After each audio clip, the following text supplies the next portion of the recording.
El cáncer y el ciclo celular. El cáncer de mama es una de las enfermedades que causa mayor número de muertes alrededor de todo el mundo.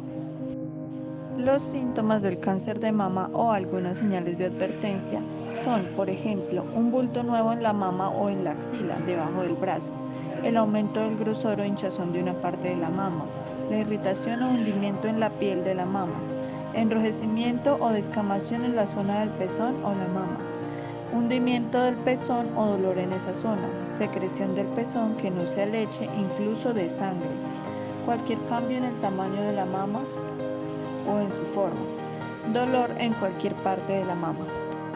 Ahora vamos a ver más detalladamente cuál es la relación entre el control del ciclo celular y la producción del cáncer.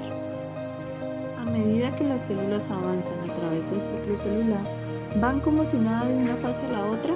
Si son células cancerosas, la respuesta podría ser que sí. Por otro lado, las células normales se mueven a través del ciclo celular de una manera regulada. Utilizan información sobre su propio estado interno y del ambiente que les rodea para decidir si se debe proceder con la división celular. Esta regulación se asegura de que las células no se dividan en condiciones desfavorables, por ejemplo, cuando su ADN está dañado o cuando no hay espacio para más células en un tejido u órgano.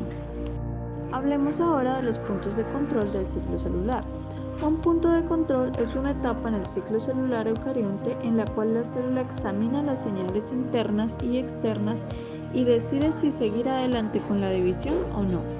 Hay varios puntos de control, pero los tres más importantes son el punto de control G1 en la transición G1 a S, el punto de control G2 en la transición G2 a M, y el punto de control del uso en la transición de metafase a anafase. El punto de control G1 es el punto principal de decisión para una célula, es decir, el punto principal en el que debe elegir si se divide o no. Una vez que la célula pasa por el punto de control G1 y entra a la fase S, se compromete irreversiblemente a la división. Esto es, salvo problemas inesperados como daño al ADN o errores de replicación. Una célula que pasa del punto de control G1 continuará el resto del camino por el ciclo celular y producirá dos células hijas. Para cerciorarse de que la división celular se realice sin problemas, la célula tiene un punto de control adicional antes de la fase M, llamado punto de control G2. En esta etapa, la célula comprobará la integridad del ADN, es decir, está dañado el ADN, la replicación del ADN, el ADN fue completamente copiado durante la fase S. Si se detectan errores o daños, la célula se detendrá brevemente en el punto de control G2 para permitir que se realicen reparaciones. Si los mecanismos en el punto de control detectan problemas con el ADN, el ciclo celular se detiene y la célula intenta completar la replicación del ADN o reparar el ADN dañado. Si el daño es irremediable, la célula puede experimentar apoptosis o muerte celular programada. Este mecanismo de autodestrucción asegura que el ADN dañado no se transmita a las células hijas y es importante para la prevención del cáncer.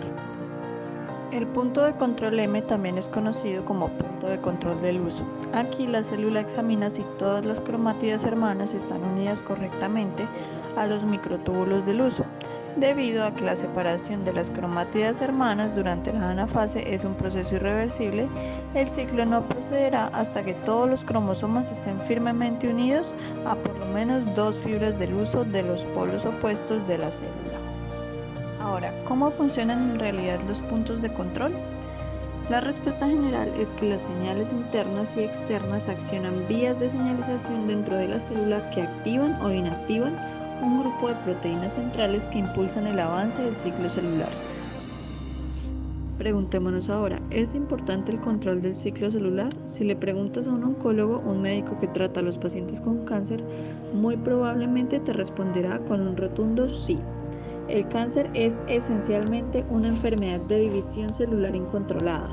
Su desarrollo y progresión suelen estar vinculados a una serie de cambios en la actividad de los reguladores del ciclo celular.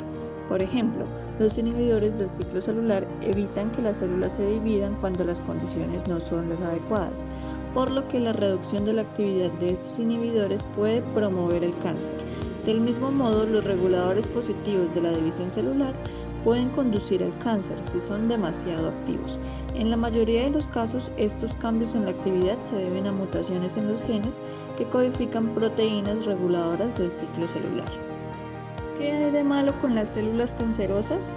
Las células cancerosas se comportan de manera diferente a las células normales del cuerpo. Muchas de esas diferencias están relacionadas con el comportamiento de la división celular.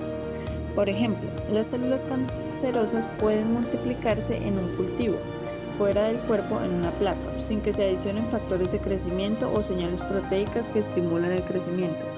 Esto contrasta con células normales, las cuales necesitan factores de crecimiento para crecer en el cultivo. Las células cancerosas pueden crear su propio factor de crecimiento, tener vías de factor de crecimiento que estén atascadas en posición de encendido o en contexto del cuerpo, e incluso engañar a las células vecinas para que reproduzcan factores de crecimiento que las mantengan. Las células cancerosas también son diferentes de las células normales en otras maneras que no están directamente relacionadas con el ciclo celular. Estas diferencias les ayudan a crecer, dividirse y formar tumores. Las células tienen muchos mecanismos diferentes para restringir la división celular, reparar los daños en el ADN y evitar el desarrollo del cáncer. Debido a esto se piensa que el cáncer se desarrolla en un proceso de varias etapas, en el que múltiples mecanismos deben fallar antes de que se alcance una masa crítica y las células se vuelvan cancerosas.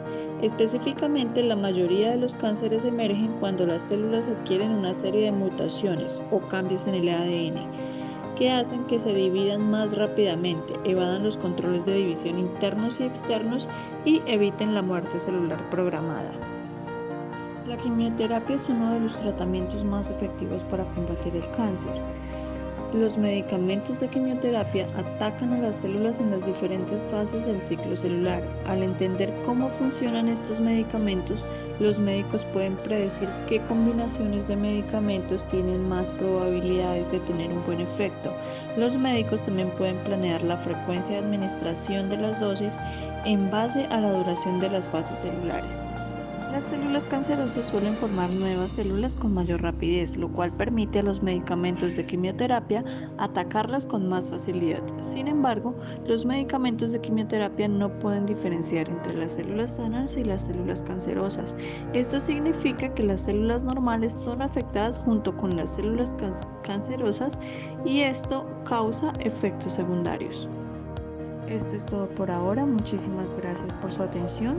Les habló Paula Andrea Mora Castro, estudiante de Tecnología en Desarrollo Ambiental de la Universidad Manuela Beltrán, en su modalidad virtual. Muchas gracias.